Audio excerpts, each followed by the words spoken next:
Bonjour et bienvenue dans le monde du Guero Loco. Et oui, j'ai reçu une autre boîte. C'est une commande que j'ai passée chez Gearbest. C'est une autre imprimante, c'est la Tevo Michelangelo. J'ai la Tornado, j'ai eu la Tarantula parce que là je l'ai donnée. J'ai la Little Monster, il y a la Black Widow que je vois pas l'intérêt d'avoir. Mais la Tevo Michelangelo est pas tellement chère. C'est une imprimante qui tourne autour de 260$ plus les frais d'envoi, dépendamment où est-ce que vous êtes. Et puis, je regardais, elle est à peu près dans les mêmes grosseurs que la Monoprice Mini Select V2 que j'ai ici. Cependant, je voulais voir les différences au niveau de la qualité, je voulais voir aussi la construction. C'est une imprimante de type cantilever. La seule que j'ai comme ça, c'est la Monoprice. C'est que je vais être bon pour comparer si c'est un bon produit ou pas. Alors aujourd'hui, on va faire le unboxing, puis on va regarder au niveau du premier print, qu'est-ce que ça dit. La boîte arrive bien emballée. Le carton, c'est du carton double, donc c'est très résistant. On a aussi le shipping. C'est tout en... C'est principalement en chinois, à part deux, trois petites choses, donc ça m'aide pas beaucoup. Donc c'est ça. Alors, on a un gros foam comme Tevo aime si bien les faire. Ensuite de ça, qu'est-ce qu'on a ici? On a le manuel avec une petite carte pour le support. Parfait. On a câble d'alimentation US. J'ai commandé la bonne chose. On a les pattes et puis un cube d'impression. Voyez-vous ici? On a un petit cube déjà imprimé. C'est la première fois que je vois ça. Et puis, il y a le bouton. Je pensais qu'elle venait 100% assemblée, mais je vois que le bouton est à part. Donc, je vais peut-être avoir une surprise. On a petits outils, carte SD. Ah, voyez-vous, c'est différent ce coup-ci.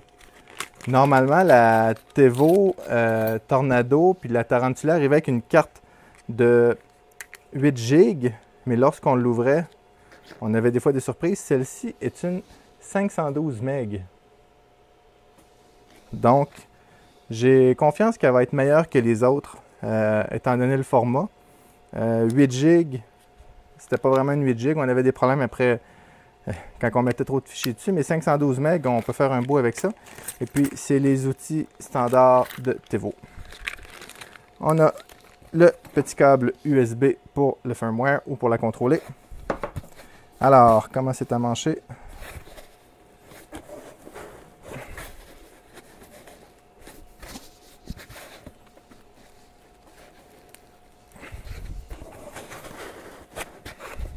J'ai l'impression qu'il faut que je la revire pour la sortir.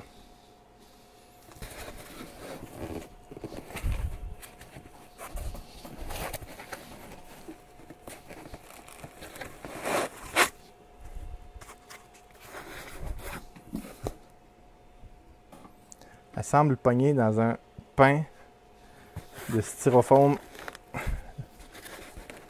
Bon, on n'a pas le choix de la virer pour la sortir.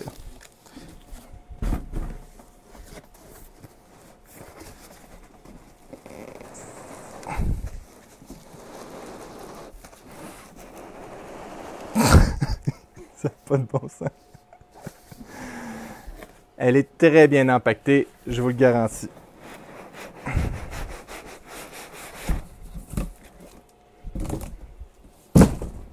Je dois vous avouer que de toutes les imprimantes, c'est celle qui semble le mieux empaquetée. Ah! C'est tout qu'un bloc qu'on a là. Alors, on a l'imprimante ici.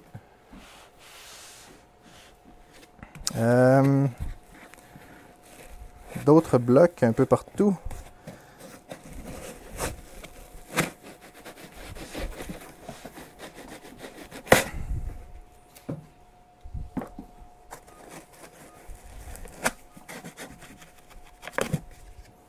Vous ferez attention en enlevant les blocs en dessous.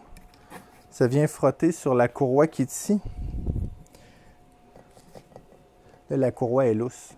Elle a beaucoup de jeu. Alors, je vais regarder si j'ai pas trop tiré dessus.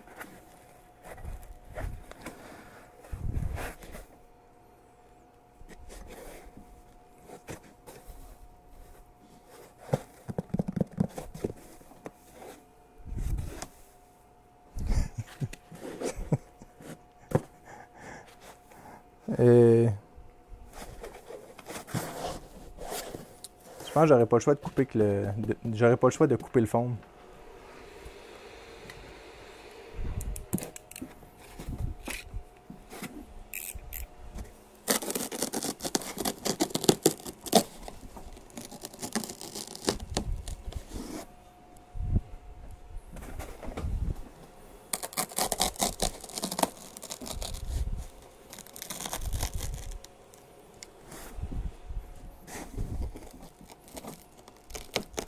Alors, je dois vous avouer que l'emballage est exceptionnel. Et voilà.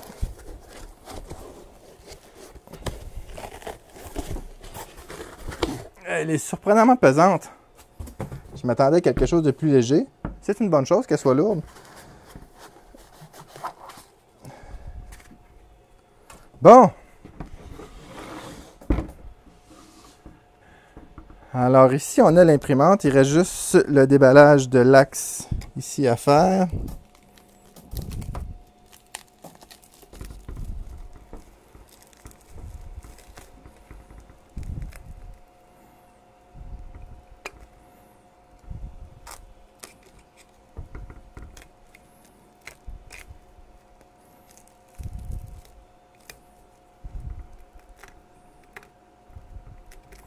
Si vous utilisez un couteau pour couper, assurez-vous qu'il n'y ait pas de fil en dessous. Ça serait dommage de couper les fils avant même l'utilisation. Et voilà! Une fois qu'elle est toute déballée, c'est le temps de regarder le manuel.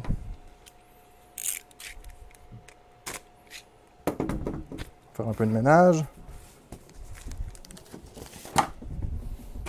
Alors, il reste encore un bloc en dessous de la tête.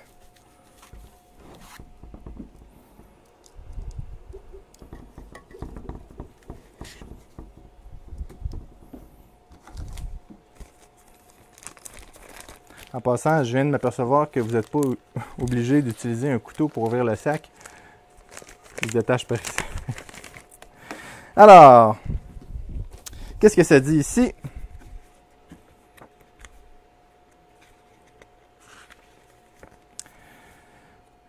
Première étape, il faut installer les 4 pattes en caoutchouc avec les M4x12.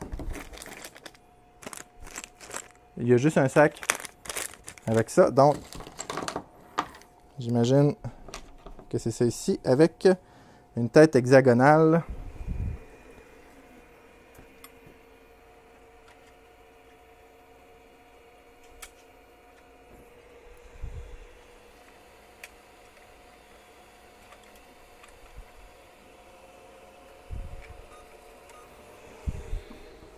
Alors j'imagine que les clés hexagonales de la Tevo font aussi. Cependant, les miennes sont plus longues puis sont un petit peu meilleures, alors je vais utiliser celle-là. Alors on la cante sur ce côté-là.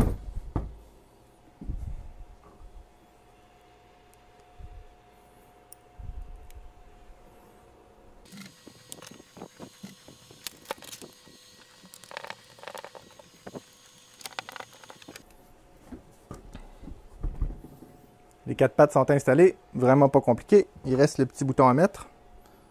Est-ce qu'il y a... Alors on peut le mettre n'importe où. On rentre ça là-dedans. Comme ceci. Il est rentré jusqu'au fond. Excellent. Maintenant, qu'est-ce que ça dit de faire? Ça dit de mettre l'alimentation immédiatement à on. J'ai une courroie qui est extrêmement lousse ici. Je pense qu'avant de mettre ça à on, je vais resserrer ma courroie. Pour resserrer la courroie, dans le fond, c'est comme sur la Tornado. 2 petites vis à dévisser, puis on tire sur le bout de l'axe. Un petit peu plus gros que celle-là.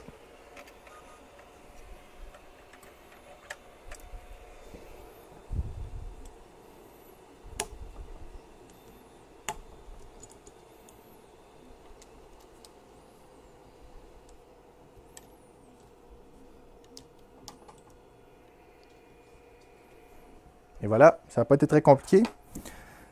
Ensuite de ça, alors ils disent qu'on est déjà prêt à imprimer.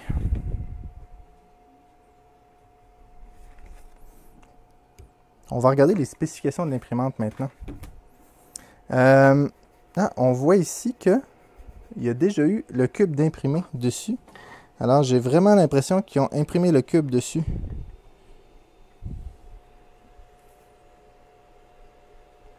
C'est un petit peu... le cube n'est pas parfait, mais... c'est acceptable. OK, on va regarder les spécifications de l'imprimante. On a une surface d'impression de 15 par 15, 150 mm par 150 mm. Le plateau n'est pas chauffant. Alors, si je compare à la Monoprice, qui est un petit peu plus cher, qui est autour de 300 $, elle a le plateau chauffant. Ça serait relativement simple de mettre le plateau chauffant dessus. Maintenant, au niveau... au niveau des end-stop, des switches de terminaison, des limit switch. Au niveau des end-stop, normalement, c'est une switch mécanique qui fait clic-clic. Ici, c'est un détecteur magnétique. Ici, il doit y en avoir un aussi, j'imagine. À quel endroit? Ah, il est ici. Alors, c'est un détecteur magnétique. On sent qu'il y a un petit peu... on sent l'aimant. Alors, c'est une excellente chose. Je crois que toutes les imprimantes devraient avoir ça. Je ne sais pas si c'est plus précis ou moins précis, mais c'est sûr, en tout cas, que ça brise moins. Ben, je crois. Ensuite de ça, extrudeur Titan. Ben, c'est un Titan de Tevo. C'est des bons extrudeurs. Puis, on le sait que, comme tous les... même les E3D V6, excusez-moi, même les E3D, les Titans de E3D, il faut changer les bearings de temps en temps. J'ai commandé sur Internet un lot de 20 bearings pour des systèmes à billes pour pouvoir les réparer. Puis j'ai d'autres pièces aussi pour les Titans, donc ça va être facile à réparer.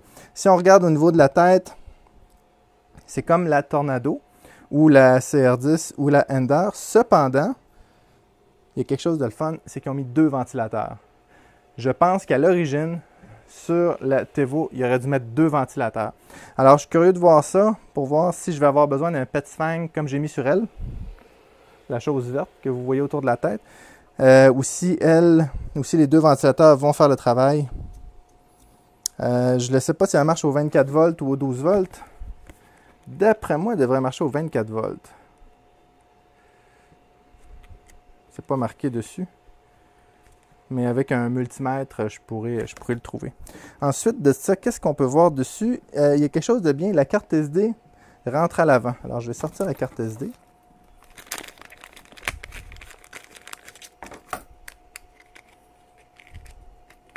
Alors, c'est le fun parce que ça rentre à l'avant comme ça. J'aime bien ça. Si on regarde la Monoprice, c'est un petit trou sur le côté qu'il faut rentrer le doigt. C'est pas l'idéal. J'aime mieux la carte SD ici à l'avant, puis on a le port USB ici sur le côté. Si on regarde l'arrière, c'est simple. Alors ici, j'ai le bloc fuse ou le bloc fusible. On va le sortir. C'est vraiment pratique de mettre le fusible là. C'est facile à réparer si j'ai un problème avec l'imprimante. Adapteur on-off. Super bien. Puis tout est dans la base. Heureusement que c'est pas comme la Tevo Tornado, que la base est à part. C'est pas mon modèle préféré d'imprimante. Ben, la Tornado, je l'aime bien, là. Mais d'avoir la base à part, je trouve ça un petit peu tannant des fois. Tandis que celle-là, il est dedans. Ensuite de ça, au niveau... On voit pas beaucoup les steppers en dessous. Il y en a un qui est en dessous ici. On a un certain ajustement. Pour ajuster la courroie... pour acheter la courroie ici, des Y, c'est le moteur, le stepper qu'on tasse ici comme ça. OK, c'est une façon de le faire. Ensuite de ça, qu'est-ce qu'il y a d'autre? Stepper ici, elle est tout en métal. Elle a l'air quand même assez stable. Je vais le monter un petit peu. Ah, puis ça c'est bien. Voyez-vous, la vis, ça dépasse. Donc, on va essayer de ne pas briser mon impression. Je pourrais, d'après moi... Et oui, je vais pouvoir installer une vis dessus.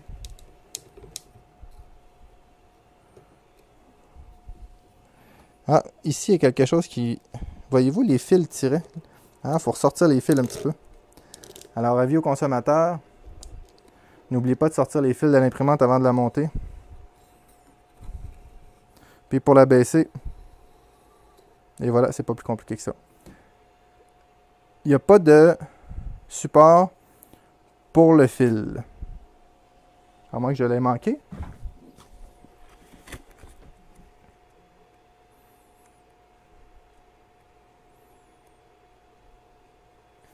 Bon, il n'y a pas de support à filament, mais c'est pas grave. J'en ai un ici. Alors, prochaine étape, on branche ça, puis on fait le premier test. J'ai branché l'alimentation. Normalement, sur la carte SD, il y a une impression. Je ne l'ai pas testé encore. On va le voir. Normalement, ils mettent une impression de test. J'utilise du Neat Filament. Super bon filament. À date, j'ai 100% de succès avec. Puis, premier démarrage. Alors, ma caméra filme. Alors, l'écran est grise. Normalement, l'écran est bleu. Puis, j'aime bien ça. Alors, ça fait différent. Alors, qu'est-ce qu'on a? C'est le menu standard de Marlin.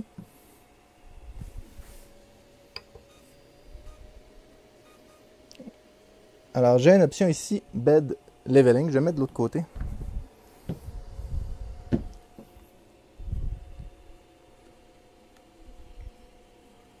On va commencer par mettre le bed au niveau. Bed Leveling. Alors, Home Me First, c'est vraiment bien fait. Alors, quand vous partez une nouvelle imprimante, gardez tout le temps le doigt sur le bouton pour être sûr qu'il n'y aura pas de problème. Ouh, le bed est vraiment trop haut. Alors, je vais remonter la tête. Je vais prendre ma poignée.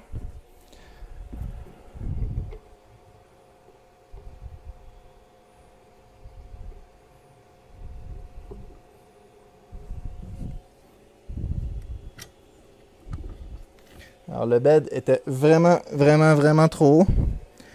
C'est des petites vis. Alors, je vous recommande. Il doit y avoir des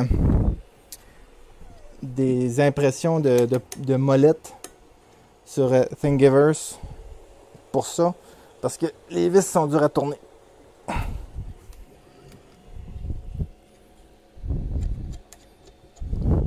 Alors, je vais descendre la tête pour voir. Il en manque encore pas mal. L'autre option, je pense que c'est ce que je vais faire.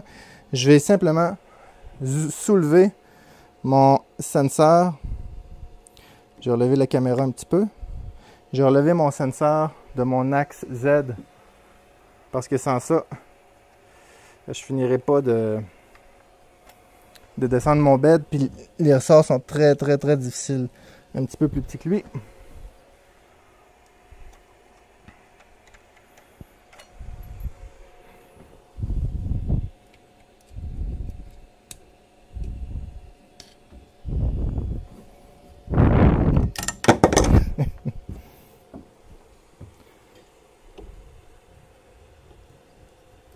Et voilà.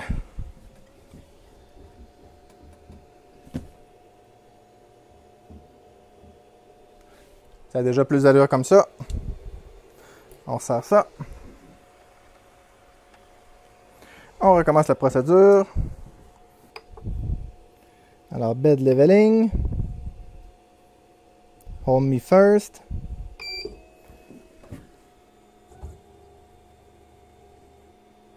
Parfait. Ensuite, front left. À date, ça se passe bien.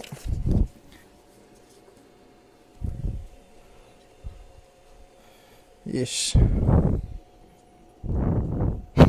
Je suis pas capable d'aller chercher la vis.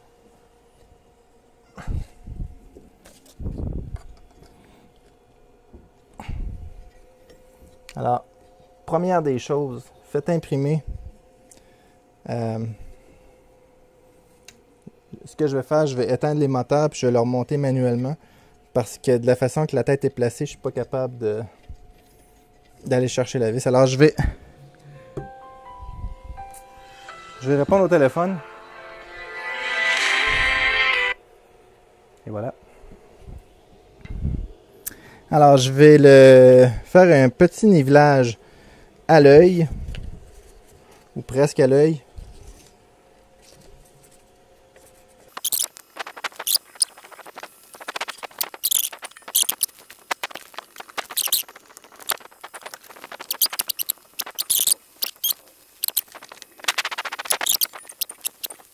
Excellent. Prochaine étape, j'imagine qu'on doit faire préchauffer tout ça. Prepare. Preheat PLA. Alors, la tête va monter à 200 degrés. Est-ce que le stepper est bloqué? Oui. Alors, on ne forcera pas avec. Je vais quand même bouger la tête. J'aime pas ça que la tête chauffe à côté sur le build tack. Ok, j'ai fait Home. Move Axis. Move Z. 1 mm. Et voilà. Elle est pas très bruyante. On entend le ventilateur, mais c'est pas du tout agressant. Puis surprenamment un bon courant d'air. Donc, j'imagine que la carte mère doit être en dessous ici. Parce que les entrées d'air sont ici. Puis en arrière doit être l'alimentation.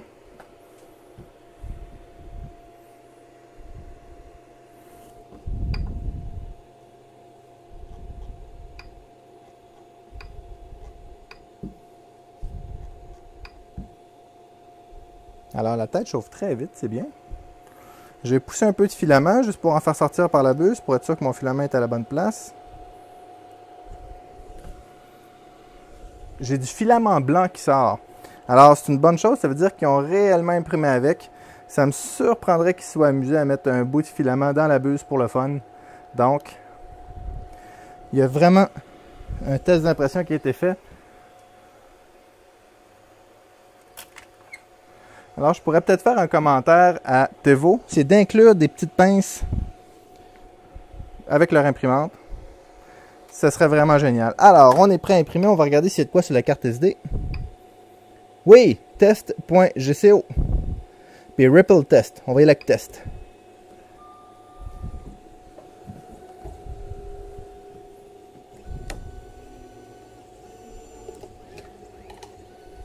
Surprenamment très rapide. Ah, ok.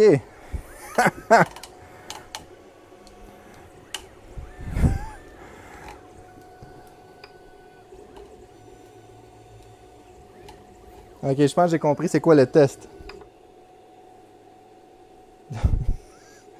Alors, si vous pensez imprimer le test, vous risquez d'être surpris. C'est juste un test de déplacement, mais elle est très rapide. Alors, je suis content de voir ça. Je vais essayer l'autre fichier. Ripple Test. Je suis curieux de voir ce que ça va faire.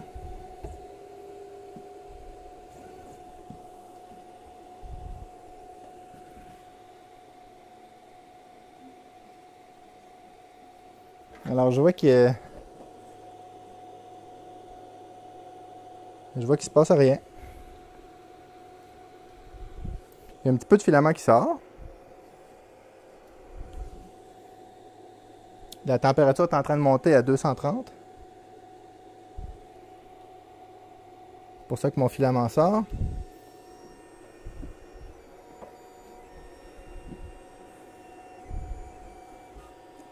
L'adhésion est de l'air pas pire à date. Peut-être que ma couche est un petit peu trop haute. On va regarder ça d'ici.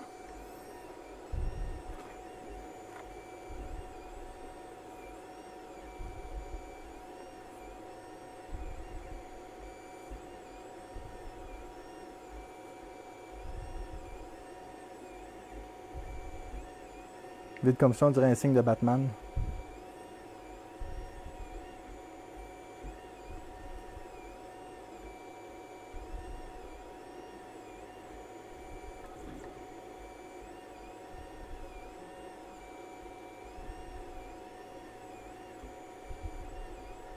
Alors, j'ai aucune idée c'est quoi.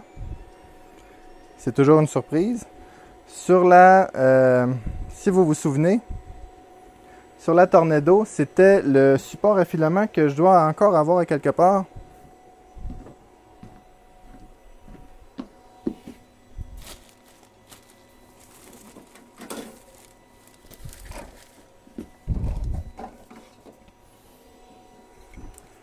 Ce support à filament-ci, première impression avait été excellente. Sur la Ender, c'est un petit chien Sodo à peu près. avec une définition de... Ça devait être une définition de 0,5 mm, c'était 0,05 mm, c'était long à imprimer, ça n'avait aucun bon sens, mais la résolution était super belle. Et puis ça, je serais surpris que ce soit un signe de Batman, mais on va voir, on va le laisser aller. Je vais vous montrer de quoi ça a l'air une fois terminé. Pendant que ça imprime, je vais vous donner mon impression versus la Monoprice, parce que c'est deux imprimantes qui sont du même genre.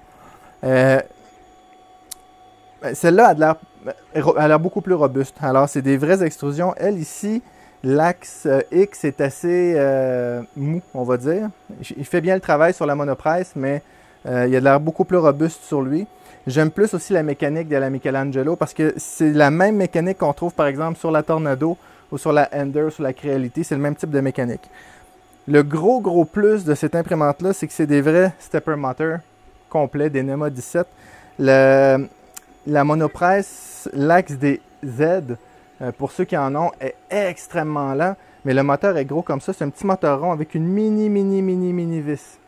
Alors, elle monte et elle descend très tranquillement. Celle-ci peut aller théoriquement jusqu'à 120 mm par seconde. Sur ma Monoprice, lorsque j'ai atteint 60-65 mm par seconde, je commence à être au bout de ses capacités. Celle-ci semble aller, d'après moi, la grosseur de bed que j'ai là, je peux imprimer facilement du 80 mm par seconde. Fait que c'est, entre les deux, niveau structural, j'aime mieux la Michelangelo. Ensuite de ça, l'extrudeur est de loin supérieur. L'extrudeur sur la Monoprice a brisé relativement rapidement, après quelques mois seulement. Après 6 mois, l'extrudeur a brisé. J'en ai pas commandé un autre, j'en ai imprimé un autre en polycarbonate. L'avantage de la Monoprice, c'est qu'elle est plus petite, elle est plus facile à traîner, puis elle a un support à filament. Est-ce que le support à filament m'empêcherait de l'acheter? Oui et non. Non, parce que je ne m'empêcherai pas d'acheter une imprimante pour un support à filament. Cependant, j'aurais de la misère à imprimer un support comme ça sur ce bed-là. Ça prend un bed de 20 cm au moins.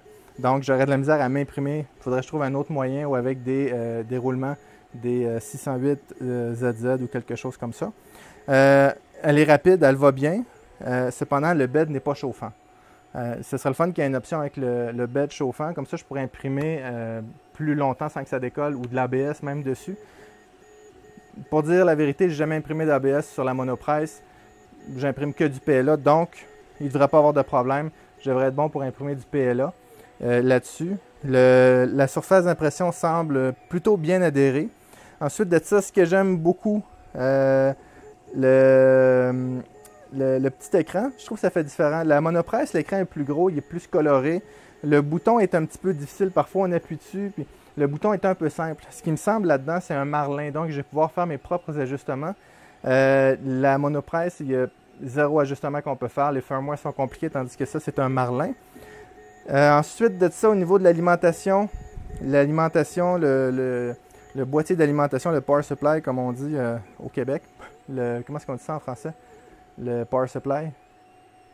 L'alimentation électrique est externe sur la Monoprice, tandis que lui, il est à l'intérieur, donc j'aime mieux ça. La seule chose, il faudrait que je vois si je peux mettre une poignée après, comme j'ai mis après la Monoprice, parce que c'est pratique pour la traîner. L'extrudeur, j'en ai parlé. L'axe des Z, j'en ai parlé. Les moteurs, j'en ai parlé. La structure, j'en ai parlé. Donc, est-ce que c'est une meilleure imprimante que la Monoprice? Oui, définitivement, elle est meilleure. Mais il manque le bed chauffant. C'est la seule chose qui manque. Mais je suis convaincu que je regarde ma Monoprice. Mais le bed est un petit peu plus grand en passant sur la Michelangelo. Donc, oui, c'est une meilleure imprimante. Mais je pense que même pour 50 $ de plus, parce que celle-là vaut environ entre 285 et 300 $, il aurait pu mettre un bed chauffant pour ce prix-là. J'ai beaucoup de problèmes avec la Monoprice. Le fil en arrière est porté à briser sur le bed. Alors, celle-ci, ça n'arrivera pas parce que je n'ai pas de fil. Mais je vous le dis, si vous imprimez que du PLA, cassez-vous pas la tête, cette imprimante-là est supérieure à la Monoprice. Maintenant, si vous comparez cette imprimante-là à la Ender ou à la Tornado, on n'est pas du tout dans le même genre d'imprimante. Ici, c'est une petite imprimante transportable. Alors, vous allez à une fête où vous vous réunissez avec des amis qui font de l'impression 3D, ou vous allez à quelque part où il y a des enfants puis vous voulez les impressionner, ou simplement vous allez faire un travail à quelque part puis vous pensez peut-être avoir besoin d'imprimer quelque chose. Cette imprimante-là va très bien. puis elle est rapide. La monopresse se transporte bien aussi, mais elle est lente. Elle est lente à comparer d'elle. Je vais sûrement essayer de la pousser un petit peu plus pour voir jusqu'où je suis capable d'imprimer. L'autre bonne chose là-dessus, c'est que je suis convaincu que je peux mettre un PET 5 là-dessus pour avoir un bon refroidissement. Donc, elle est pas mal plus modifiable que la monopresse. La monopresse, on peut mettre un bed plus grand, on peut faire différentes choses. Cependant, je ne le recommande pas. Les stappers sont tout petits là-dessus, tandis qu'elle, c'est des stappers complets. Puis ça serait relativement facile d'agrandir le bed, d'agrandir l'axe des X, et puis rallonger les fils. On change le firmware, et je pense qu'en dedans de 2 heures, je pourrais avoir une imprimante de 20 cm par 20 cm sans trop de problème. Vu que les moteurs le supportent déjà, j'ai rien qu'à changer mes courroies, mes extrusions, je peux récupérer les mêmes choses. Alors, c'est une belle imprimante, je l'aime bien. On ne peut pas la comparer à la Ender, on ne peut pas comparer à la Tornado. Pourquoi? Parce que ce n'est pas le même genre d'imprimante. Ça, c'est cantilever en français. Cantilever en français. Celle-ci est, on va dire, c'est une structure complète. Elle est un petit peu plus chère. Celle-là, on parle d'environ 315-320 $. Celle-ci, 250 $. Si vous n'avez pas beaucoup de place, si vous vous imprimez pas énormément, puis que vous n'avez pas besoin d'imprimer plus que 15 cm par 15 cm par 15 cm, ça reste une très bonne imprimante. Je peux imprimer du 15 cm par 15 cm par 15 cm, même sûrement Little Monster qui est gigantesque. Cependant, si vous n'avez pas la place, si vous n'aimez pas le bruit, celle-ci peut être un bon choix. Et ce que je remarque aussi, j'entends les axes X et Y, donc je vais aller chercher ça. Alors, c'est certain que je vais ajouter des silent blocks ou des amortisseurs de choc sur mes moteurs. C'est des moteurs standards. J'avais voulu l'installer sur ma monopresse. La démonter a été un cauchemar. Puis, avoir accès aux axes a été relativement difficile. Puis, ça n'a pas réglé énormément de bruit parce qu'elle est quand même bruyante pour la grosseur qu'elle a. Celle-là ici, je peux sûrement la rendre silencieuse. Je vais regarder, on arrive à voir quel type de carte mère qu'il y a dedans.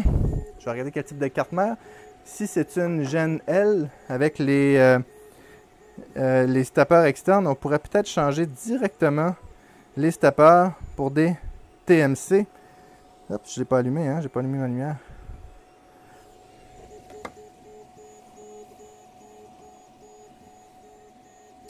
Malheureusement, j'arrive pas à voir, mais éventuellement je vais l'ouvrir puis je vais vous le dire. J'aime bien les utiliser de base durant quelques semaines pour voir qu'est-ce qu'ils sont capables de faire. Puis ensuite, j'aime bien les modifier.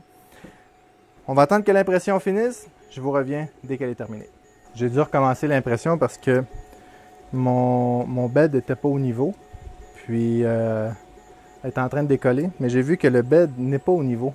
Il semble avoir une petite bosse dedans, mais dans le build tack. Alors, de toute façon, j'imprime tout le temps sur du verre. Je vais probablement mettre un verre dessus. Mais c'est pas pour ça que je reprends la vidéo, c'est que j'ai découvert de quoi en inspectant l'imprimante. Sur le côté ici, regardez qu'est-ce que j'ai trouvé. J'ai trouvé 2 trous filetés.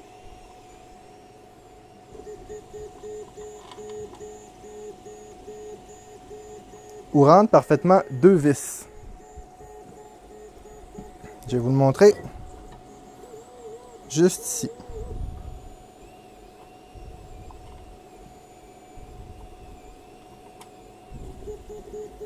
J'ai regardé, il ne semble rien avoir en arrière. Qu'est-ce que ça veut dire ça? Ça veut dire que vous allez voir très bientôt un support à filament juste ici, accroché après l'imprimante. On dirait que les trous ont été faits pour ça. Je vais juste m'assurer avant qu'en dedans, il n'y a rien. Je vais fermer le courant puis je vais rentrer quelque chose pour être sûr que c'est libre. Mais ça semble être libre. À première vue, c'est libre. Donc, c'est sûr que je vais mettre un support à filament ici. Peut-être qu'il en existe déjà sur Thingiverse. Si vous en connaissez, mettez-les dans les commentaires en bas. Sinon, je vais en designer un tout simplement. Alors, on va regarder vers la fin de l'impression de quoi ça a l'air. Première impression terminée. Ben, on va dire deuxième impression parce que la première n'a pas marché, mais c'est de ma faute. Le bed était trop haut. Alors, on va décoller ça ici. On va regarder si ça se décolle bien. Parfaitement. Alors, je vais l'approcher de la caméra. On va regarder. À date, ça a l'air très bien. On va le montrer devant la petite caméra. Belle qualité d'impression.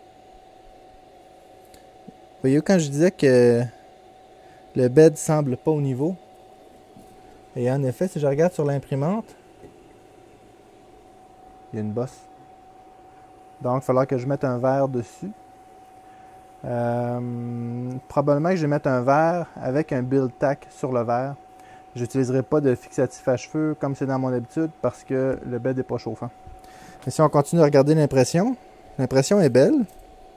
Si j'arrive à faire le focus dessus. Et voilà. Alors l'impression est belle. Si on regarde le dessus ici, c'est bien aussi. Je ne sais pas si on arrive à le voir, mais il y a du salmon skin dessus. Il y a une peau de saumon. Ça ici, c'est le contour. Je vais l'enlever. Donc, les drivers sont probablement des DVR 88-25 ou des 49-88, quelque chose comme ça.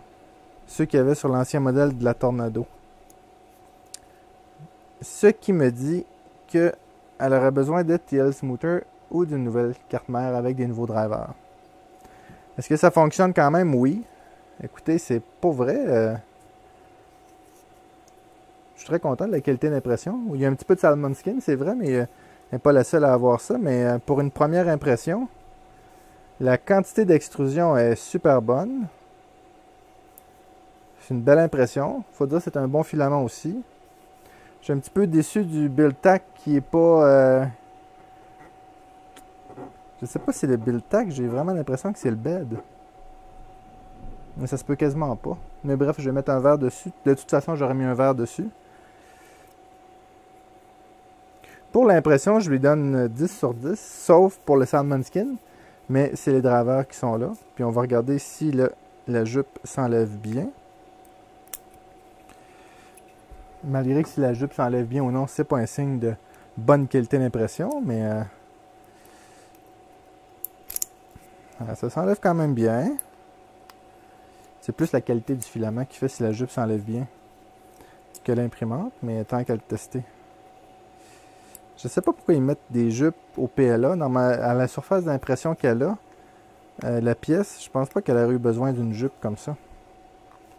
Je pense que juste la pièce directement aurait fait l'affaire. Ah, après un certain temps, le ventilateur s'arrête. L'impression a pris 58 minutes. Je suis très content, je vais sûrement l'utiliser.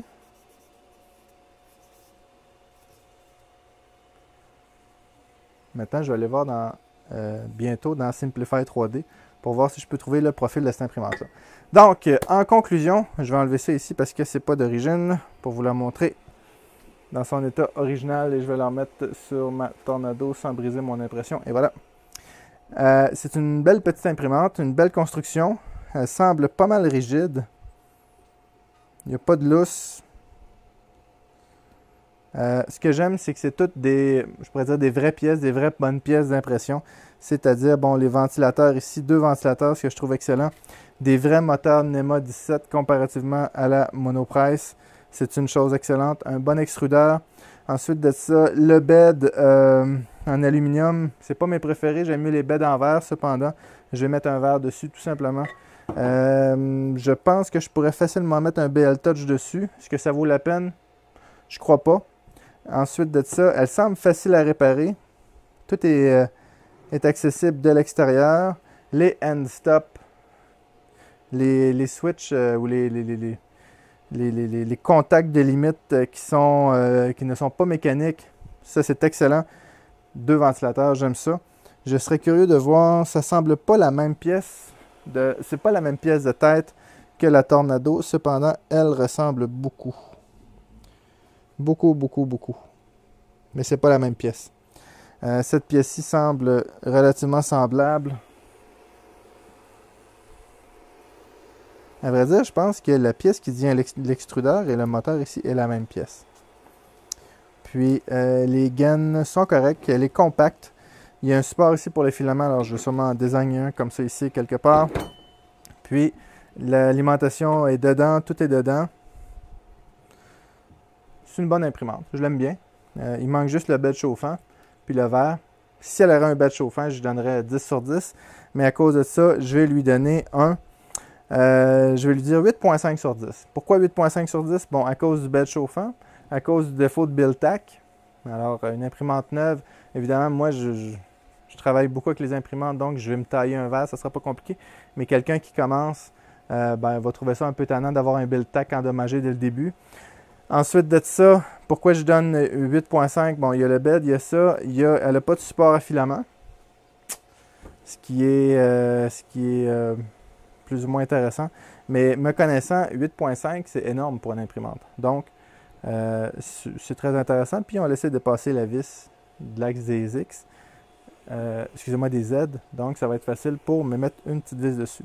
L'autre raison pour laquelle j'enlève 1.5, même 1.75, 1.75, c'est les vis du bed qui ne sont pas du tout fonctionnelles. Pas du tout fonctionnelles. Si on compare à la Ender qui venait de série avec les molettes, la Tornado c'est la même chose. Les vis sont un petit peu plus grosses, mais c'est terriblement difficile. Il faut s'imprimer des molettes. Alors, c'est pour ça que je lui donne 8.5. Puis, est-ce que je la recommande? Oui. Oui, je la recommande. Quelqu'un qui veut une petite imprimante. Dans ces prix-là, il y a d'autres modèles aussi, d'autres concurrents.